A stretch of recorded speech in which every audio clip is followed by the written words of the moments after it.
Eitan Nae qui est avec nous depuis Manama. Bonsoir, merci.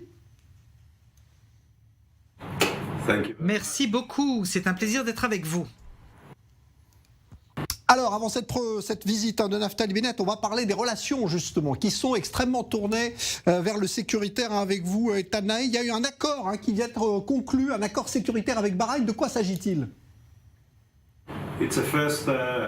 Eh bien, c'est le premier accord de défense avec un pays du Golfe que le ministre de la Défense Benny Gantz a signé ici.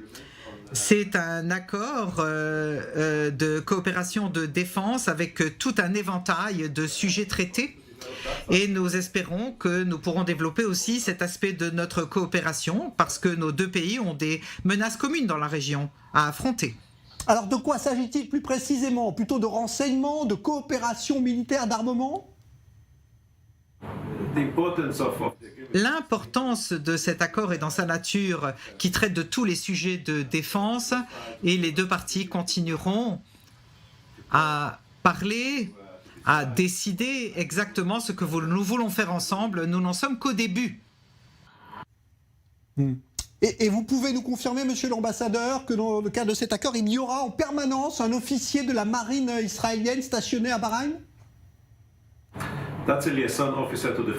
Eh bien, c'est un officier de la 5e flotte qui a ses quartiers généraux ici à Manama et un officier israélien qui traitera de ce que la marine israélienne a avec la 5e flotte ici à Manama.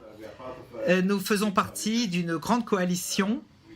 Nous avons justement mené un exercice sur 3 mers, la mer Rouge, l'océan Indien et le Golfe ici. Donc, ce n'est pas le seul officier de liaison étranger qui est ici à Manama. Mais certainement, c'est un sujet très important, c'est un progrès très notable. Alors, monsieur l'ambassadeur, vous qui êtes sur place, est-ce que vous sentez que le royaume de Bahreïn est également très inquiet des dernières attaques qui ont visé le voisin Émirats Arabes Unis il y a quelques jours ? Comme n'importe qui dans le Golfe, voir les capacités, les moyens d'atteindre des cibles éloignées inquiète tout le monde et c'est une préoccupation pour tous les pays dans la région, y compris Israël. Et concernant l'autre grande crise du moment, évidemment la crise ukrainienne, quelle est la position justement de Bahreïn à ce sujet ? Eh bien, écoutez, on suit les choses. Je n'ai rien d'autre à dire là-dessus. Comme tout le monde dans le monde, ici aussi, on suit l'évolution de la crise en espérant que cela se résoudra de manière pacifique. Alors revenons maintenant aux accords d'Abraham, monsieur l'ambassadeur. Bahreïn qui envisage de permettre aux Israéliens d'acquérir un visa permanent. Est-ce que vous pensez que beaucoup d'Israéliens pourraient en bénéficier ? Oui, nous espérons voir des liens financiers croissants entre Israël et le Bahreïn. Israël est au centre entre l'Est et l'Ouest. Historiquement, ça a été le carrefour entre l'Orient et l'Occident, entre la Mésopotamie et le Levant, et c'est la porte vers le Golfe. Donc je pense que nous verrons des compagnies israéliennes opérationnelles ici et voir combien d'Israéliens viendront ici. Nous sommes assez certains de ces premiers signes avant-coureurs que des liens économiques et que le volume commercial ira augmentant dans les semaines et mois à venir et certainement dans les années à venir.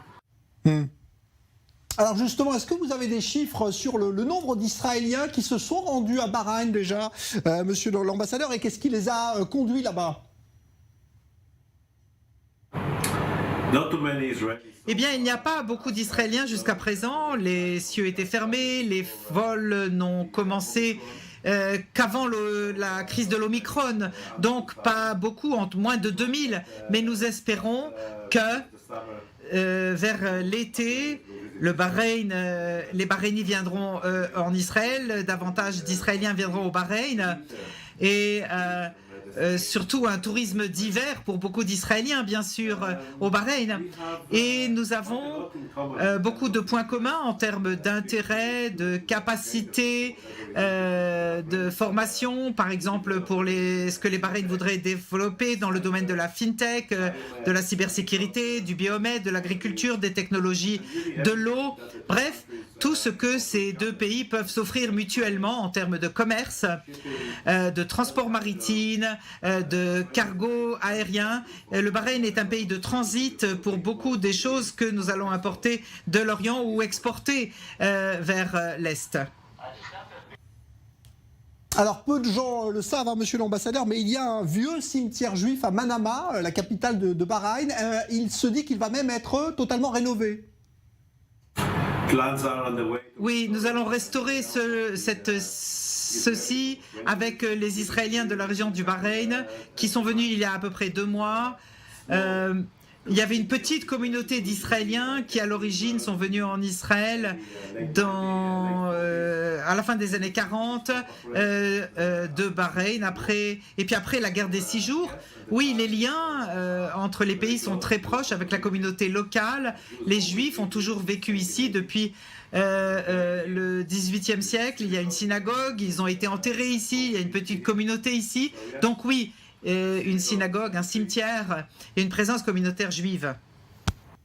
Alors, monsieur l'ambassadeur, vous avez également été en poste pendant plusieurs années en Turquie, hein, c'est un autre pays sensible et important pour Israël. Est-ce que la Turquie vous manque d'ailleurs? Oui, la nourriture et les amis turcs me manquent beaucoup.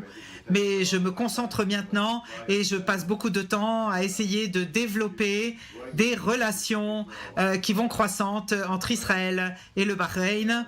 Et j'espère que la relation sera aussi bonne à l'avenir, à nouveau entre Israël et la Turquie, qui sait? Alors, dernière question, parce qu'on a parlé des Israéliens qui vont à Bahreïn. Est-ce que beaucoup de Bahreïnis ont l'intention de venir en Israël, monsieur l'ambassadeur? Oui, beaucoup de Bahreïnis que nous rencontrons ici qui sont très curieux et qui souhaitent venir visiter Israël. Déjà ce matin, j'ai rencontré plusieurs entrepreneurs qui veulent venir faire des affaires en Israël, qui veulent investir en Israël, qui veulent visiter Israël, qui ont beaucoup entendu parler d'Israël, de Tel Aviv, des aspects religieux, de la cuisine israélienne, des plages. Oui, je suis sûr que nous allons avoir des visiteurs du Bahreïn en Israël. Eh ben tant mieux. Merci beaucoup, monsieur l'ambassadeur Eitan Naé, sachant que Naftali Bennett se rend donc demain, là où vous êtes, à Manama, à Bahreïn, pour une visite officielle. Merci d'avoir été l'invité d'I24 News. Merci beaucoup.